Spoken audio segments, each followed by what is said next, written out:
यो रेडियो नेपाल हो।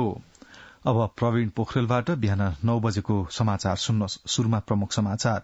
बैतडी र सिन्धुलीमा भएका सड़क दुर्घटनामा 10 जनाको मृत्यु। अर्थतन्त्रलाई सहज अवस्थामा ल्याउन प्रयास भइरहेको प्रधानमन्त्री पुष्पकमल दाहाल प्रचण्डको भनाई। नेपाल उद्योग वाणिज्य महासंघको नयाँ कार्यसमिति चयन गर्न अहिले मतदान हुँदै। र म्यानमारमा सेनाको भीषण हवाई आक्रमणमा कम्तीमा 53 जना स्थानीयको मृत्यु। समाचार अब विस्तारमा। बैतडी र सिन्धुलीमा गैराती भएका सड़क दुर्घटनामा परि 10 जनाको मृत्यु भएको छ। बैतडीमा एकै गाउँका 6 जनाको मृत्यु भएको हो।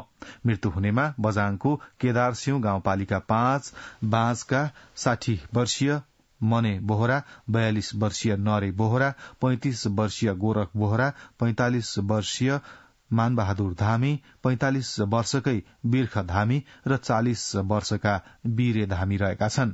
जीपमा सवार 5 जना यात्रुहरू भने हाम फालेर बाँच्न सफल भएका छन्। बैतडीको झुलाघाटबाट बझाङको बागथला जाँदै गरेको C1 ज 764 नम्बरको जीप पाटन नगरपालिका 8 झौलेकमा गैराती 11 बजेतिर दुर्घटना भएको हो।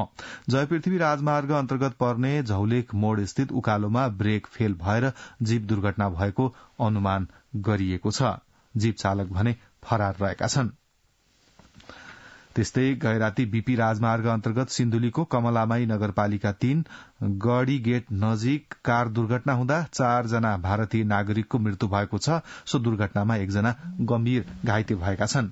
जिल्ला प्रहरी कार्यालयका प्रहरी उपरीक्षक राजकुमार सिलवालका अनुसार दुर्घटना गैराती करिब 12:30 बजे भएको हो। भारतीय नम्बर प्लेटको BR 6DD 0687 नम्बरको कार अनियन्त्रित भएर दुर्घटना भएको हो।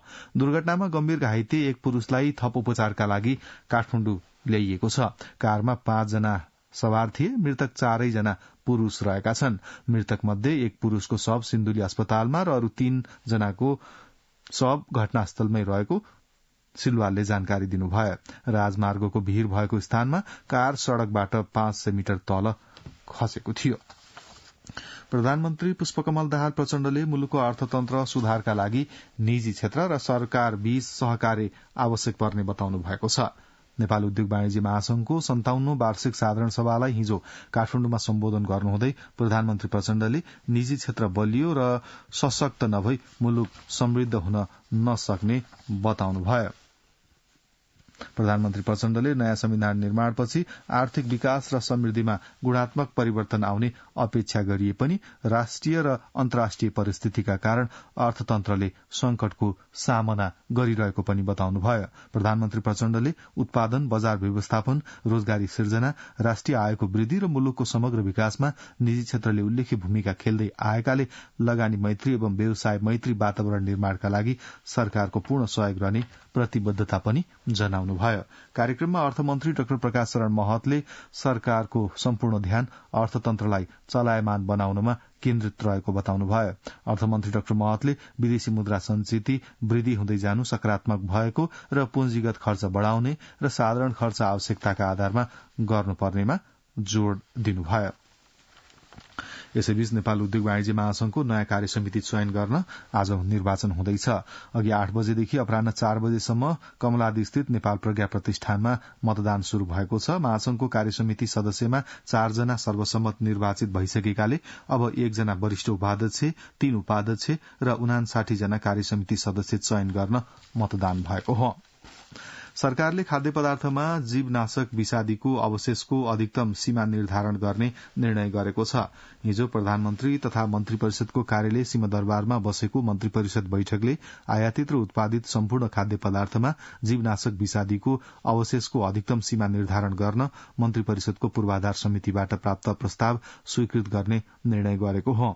आयातित तथा उत्पादित खाद्य पदार्थमा विषादीको सीमा निर्धारण गर्ने निर्णय गरेको मन्त्री परिषद बैठकपछि संचार तथा सूचना प्रविधि मन्त्री रेखा शर्माले जानकारी दिनुभयो। समाचार रेडियो नेपालबाट सुन्दै हुनुहुन्छ। अब एकैछिन विज्ञापन। ड्याडी इन्डिया जाने मम्मी चाइना जाने दुवैजना फेसबुक र भाइबरमा 0। अनि हामीले कसरी कन्ट्याक्ट गर्ने?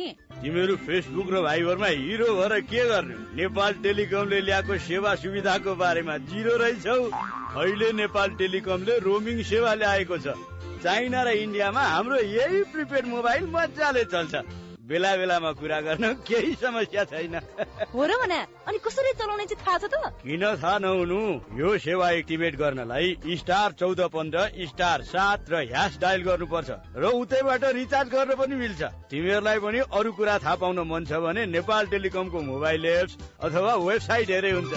नेपाल टेलिकम, राष्ट्रको संचार। अब बाँकी समाचार। प्रमुख 3 दल बीच संक्रमणकालीन न्याय निरूपण सम्बन्धी विधेयकलाई सर्वस्वीकार्य बनाउने सहमति भएको छ। यस विषयमा छलफल गर्न वैशाख 1 गते अपराह्न 1 बजे सिंहदरबारमा पुनः 3 दलका शीर्ष नेताको बैठक बस्ने सहमति पनि भएको छ। यसअघि हिजो बालुवाटार स्थित सभामुख देवराज घिमिरेको निवासमा बसेको बैठकमा दलहरूबीच संक्रमणकालीन न्यायसँग सम्बन्धित विधेयकका विषय र प्रक्रियामा पुनः छलफल गर्ने सहमति भएको हो। शिक्षा मन्त्रालयले निजी विद्यालयलाई आफू खुशी शुल्क नबढ़ाउन निर्देशन दिएको छ।